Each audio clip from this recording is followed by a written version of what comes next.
ഇപ്പം ഞാൻ ഗൾഫിൽ, ഇപ്പം ഞാൻ നാട്ടിൽ, ഇപ്പം ഞാൻ ഗൾഫിൽ, ഇപ്പം ഞാൻ നാട്ടിൽ.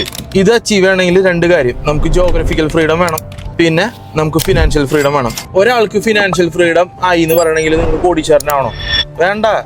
ഫിനാൻഷ്യൽ ഫ്രീഡം എന്ന് പറഞ്ഞു കഴിഞ്ഞാൽ നേരെ കോടീശ്വരൻ എന്ന് ചിന്തിക്കുന്നതുകൊണ്ടാണ് അത് കിട്ടൂല എന്നുള്ളൊരു മൈൻഡ് സെറ്റ് മൈൻഡിൽ പൊന്തി വരുന്നത്. ഫിനാൻഷ്യൽ ഫ്രീഡം എന്ന് വെച്ച് കഴിഞ്ഞാൽ നമുക്ക് ആവശ്യമുള്ള കാര്യങ്ങളൊക്കെ സുഖകരമായിട്ട് സംഭവിക്കുന്നു. പിന്നെ അതിൻ്റെ മുകളിലേക്കുള്ളതൊക്കെ ലക്ഷറിയാണ്. മനസ്സിലായ?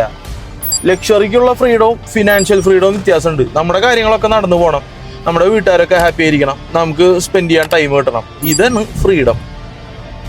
ഇതിന് നമുക്ക് ഒരു 3-4 ലക്ഷം രൂപയ്ക്ക്, നാട്ടിലൊക്കെ ആണെങ്കിൽ 3-4 ലക്ഷം രൂപയ്ക്ക് നടക്കുന്നതാണ് എൻ്റെ ഒരു വിശ്വാസം.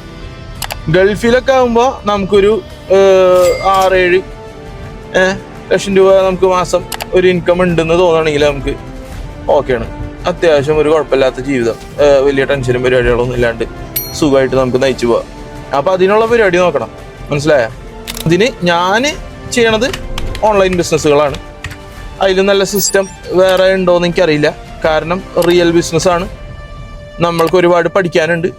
പഠിച്ച് പോകുമ്പോൾ നമുക്ക് ചെയ്യാൻ പുതിയ പുതിയ കാര്യങ്ങളുണ്ട്. ടെക്നോളജി അഡ്വാൻസ് ആയിക്കൊണ്ടിരിക്കുകയാണ്. മാർക്കറ്റിൽ പ്രോഡക്റ്റുകൾ ഇറങ്ങിക്കൊണ്ടിരിക്കുന്നുണ്ട്.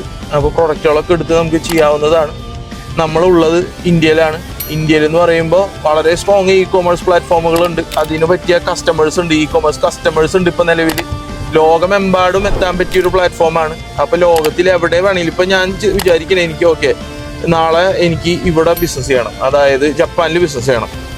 എനിക്ക് ഇന്നിരുന്നായിട്ട് 2 ക്ലിക്ക് ചെയ്ത് കഴിഞ്ഞാൽ ജപ്പാനിൽ എനിക്ക് എൻ്റെ സാധനം വിൽക്കാൻ പറ്റും. പക്ഷേ ജപ്പാനിൽ വിൽക്കാനുള്ള സാധനം എൻ്റെ കയ്യിൽ നിലവിലില്ല. മനസ്സിലായ? നമ്മൾ ഓരോ ടാർഗറ്റ് ഓഡിയൻസിനനുസരിച്ചിട്ടുള്ള പ്രോഡക്ട്സ് വേണം നമ്മൾ ചെയ്യാൻ. ഞാനപ്പോൾ നിലവിൽ GCC ഇന്ത്യയാണ് ടാർഗറ്റ് ചെയ്യുന്നത്. അപ്പം അവർക്കുള്ള പ്രോഡക്ട്സ് മാത്രം വിൽക്കുന്നു. അതേപോലെ എനിക്കിപ്പോൾ നാളെ തോന്നുന്നു അമേരിക്കനെ ടാർഗറ്റ് ചെയ്യണം. അമേരിക്കനെ ടാർഗറ്റ് ചെയ്യാം, പ്രോഡക്റ്റ് കണ്ടുപിടിക്കാൻ, വിൽക്കാം. മനസ്സിലായ? അപ്പോൾ അത് പ്രോഫിറ്റബിൾ ആയിട്ട് എങ്ങനെ ചെയ്യാമെന്ന് നമ്മൾ ഹസൽ മലബാറിൽ പറഞ്ഞു കൊടുക്കുന്നുണ്ട്. താല്പര്യമുള്ളവർക്ക് AMC കമൻറ്റ് ചെയ്യുക. പിന്നെ എനിക്ക് മെസ്സേജ് അയക്കുക. ഞാൻ പറഞ്ഞുതരാം എന്തിട്ട് സംഭവം എന്നുള്ളത്.